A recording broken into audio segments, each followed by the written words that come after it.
Hi ಬಂಧು ಮಿತ್ರರೇ, ನಾನು ಶ್ವೇತಾ. ಅಬ್ಬಬ್ಬ ಉರಿ ಬಿಸಿಲು. ಈ ಬಿಸಿಲಿನಲ್ಲಿ ಕೆಲವರು ಊರಲ್ಲಿ ನೀರಿನ ಸಮಸ್ಯೆ ಇದೆ.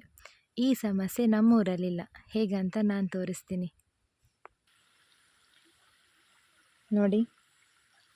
ಇದೊಂದು ಹಳ್ಳ. ಈ ಸಮಯದಲ್ಲಿ ಇದರಲ್ಲಿ ಇಷ್ಟೇ ನೀರಿರುತ್ತೆ. ಮಳೆಗಾಲದಲ್ಲಿ ಇಲ್ಲೆಲ್ಲ ನೀರು ತುಂಬಿಕೊಂಡಿರುತ್ತೆ.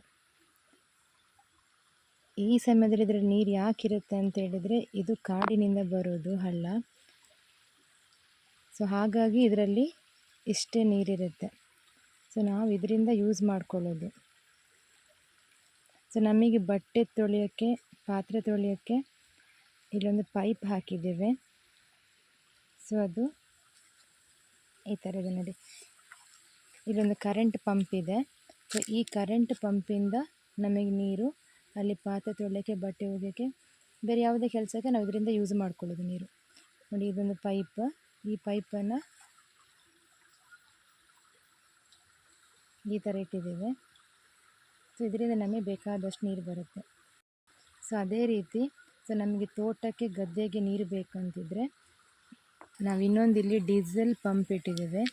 ಸೊ ಅದರಲ್ಲೊಂದು ದೊಡ್ಡದು ಪೈಪ್ ಈ ಥರ ನೀರೊಳಗೆ ಇಟ್ಟಿದ್ದೇವೆ. ಇದರಿಂದ ಪಂಪ್ ಸ್ಟಾರ್ಟ್ ಮಾಡಿದ ನಂತರ ಇದರಲ್ಲಿ ನೀರು ಮೇಲೆ ಹೋಗುತ್ತೆ. ಸೊ ತೋಟಕ್ಕೆ, ಗದ್ದೆಗೆಲ್ಲ ಇದರಿಂದ ನಾವು ಯೂಸ್ ಮಾಡ್ಕೊಳ್ತೀವಿ. ಇನ್ನೊಂದು ಕರೆಂಟ್ ಪಂಪ್ ಇಲ್ಲಿದೆ. ಸೊ ನಮಗೆ ಕುಡಿಯೋದಕ್ಕೂ ನೀರಿಗೇನು ಪ್ರಾಬ್ಲಮ್ ಇಲ್ಲ. ಇಲ್ಲೊಂದು ಬಾವಿ ಇದೆ. ಸೊ ಅದರಲ್ಲಿ ಎಷ್ಟು ನೀರಿದೆ ಅಂತ ನಾನು ನಿಮ್ಗೆ ತೋರಿಸ್ತೀನಿ ನೋಡಿ. ಇದೊಂದು ಚಿಕ್ಕ ಬಾವಿ. ಇನ್ನೊಂದು ದೊಡ್ಡ ಬಾವಿ ಇದೆ, ಅದರಲ್ಲಿ ನೀರು ಸ್ವಲ್ಪ ಕಮ್ಮಿ ಇದೆ. ಇದರಲ್ಲಿ ನೀರು ತುಂಬ ಫ್ರೆಶ್ ಆಗಿದೆ. ನಾನು ತೋರಿಸ್ತೀನಿ.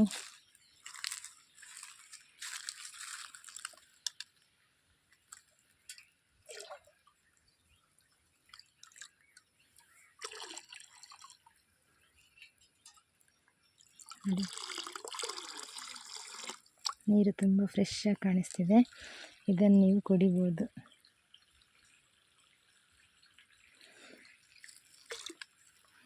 ತುಂಬ ತಂಪಿದೆ.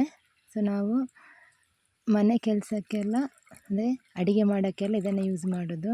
ತುಂಬ ಕ್ಲೀನ್ ಇದೆ, ಯಾವುದೇ ಗಲೀಜೇನಿಲ್ಲ, ಕಾಣಿಸ್ತಿಲ್ಲ ನೋಡಿ.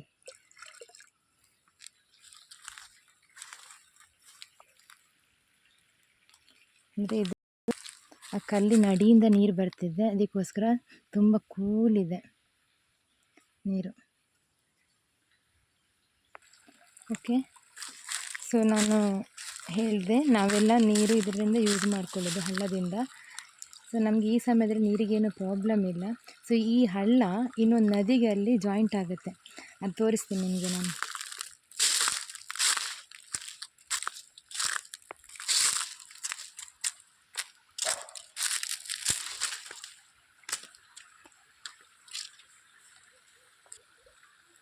ನೋಡಿ, ಮಳೆಗಾಲದಲ್ಲಿ ಇಲ್ಲೆಲ್ಲ ನೀರು ತುಂಬಿಕೊಂಡಿರುತ್ತೆ.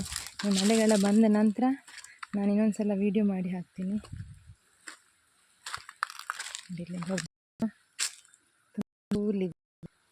ನಿಮಗೂ ಬಿಸಿಲಲ್ಲಿ ತುಂಬ ಬಿಸಿ ಬಿಸಿ ಆಗ್ತಿದ್ರೆ ಇಲ್ಲಿ ನೀವು ರೆಸ್ಟಿಗೆ ಅಂತ ಬರ್ಬೋದು. ಯಾವುದೇ ಫೀಸ್ ಕಟ್ಟಬೇಕಂತಿಲ್ಲ, ತುಂಬ ಕೂಲಿದೆ.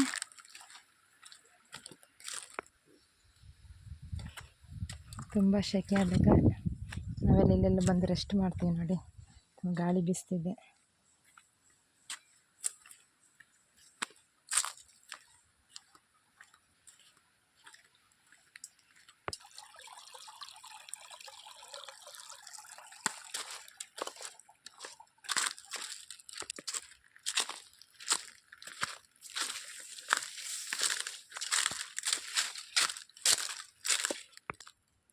ನೋಡಿ, ಈ ಹಳ್ಳ ಇಲ್ಲಿ ಬಂದು ಈ ಥರ ಜಾಯಿಂಟ್ ಆಗುತ್ತೆ.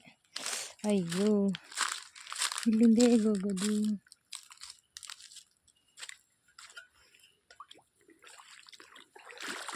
ನೋಡಿ, ತುಂಬ ಕೂಲ್ ಆಗ್ತದೆ.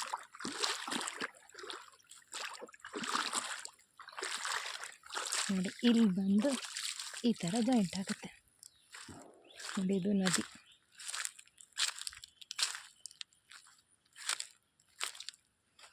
ಸೊ ಇದರಲ್ಲೂ ಬೇಸಿಗೆಗಾಲದಲ್ಲಿ ಈ ಸಮಯದಲ್ಲಿ ಇಷ್ಟೇ ನೀರಿರುತ್ತೆ. ಇದಕ್ಕಿಂತ ಇನ್ನೂ ಕಮ್ಮಿ ಆಗಲ್ಲ. ಇವತ್ತು ಯಾರು ಇಲ್ಲಿ ಕಾಣಿಸ್ತಿಲ್ಲ. ಸೊ ಈ ಸಮಯದಲ್ಲಿ ಕೆಲವೊಂದು ದಿವಸ ಫುಲ್ ಡೇ ಇಲ್ಲಿ ಬಂದಿರ್ತಾರೆ. ಅಂದರೆ ಸಿಟಿಯಿಂದ ಕೆಲವರು ಬಟ್ಟೆ ಒಗೆಯೋಕ್ಕಂತ ಮಾರ್ನಿಂಗ್ ಬಂದಿರ್ತಾರೆ. ಮಾರ್ನಿಂಗ್ ಟು ಈವ್ನಿಂಗ್ ಇಲ್ಲೇ ಇರ್ತಾರೆ. ಇಲ್ಲೇ ಅನ್ನ ಸಾಂಬಾರು ಮಾಡಿಕೊಂಡು ಇಲ್ಲೇ ಡ್ರೆಸ್ ವಾಶ್ ಮಾಡಿ ಇಲ್ಲೇ ಮಲಗಿ ಆಮೇಲೆ ರೆಸ್ಟ್ ಎಲ್ಲ ಮಾಡಿ ಇಲ್ಲಿ ಹೋಗ್ತಾರೆ. ಸೊ ನಿಮಗೂ ಬರಬೇಕು ಅಂತ ಅನಿಸಿದರೆ ಇಲ್ಲಿ ಬರ್ಬೋದು. ಸೊ ನಮ್ಮ ದಕ್ಷಿಣ ಕನ್ನಡ ಚಾರ್ಮಾಡಿ. ಸೊ ಅಲ್ಲಿಂದ ಬಂದು ನನಗೆ ಯೂಟ್ಯೂಬಲ್ಲಿ ಮೆಸೇಜ್ ಮಾಡಿದರೆ ನಾನು ನಿಮ್ಗೆ ರೂಟ್ ಹೇಳ್ತೀನಿ. ತುಂಬ ಕೂಲಿದೆ ಪ್ಲೇಸ್. ತುಂಬ ರೆಸ್ಟ್ ಮಾಡ್ಬೋದು. ಬೆಳಗಿನ ಸಂಜೆ ತನಕ ರೆಸ್ಟ್ ಮಾಡ್ಬೋದು. ನೀವು ಯಾವುದೇ ಪೇ ಮಾಡಬೇಕಂತೇನಿಲ್ಲ. ಫ್ರೀಯಾಗಿ ರೆಸ್ಟ್ ಮಾಡ್ಬೋದು.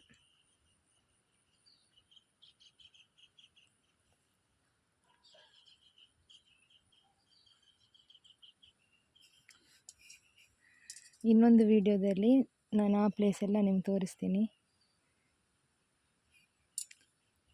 ಖುಷಿಯಾಗುತ್ತೆ. Thank you. Bye bye.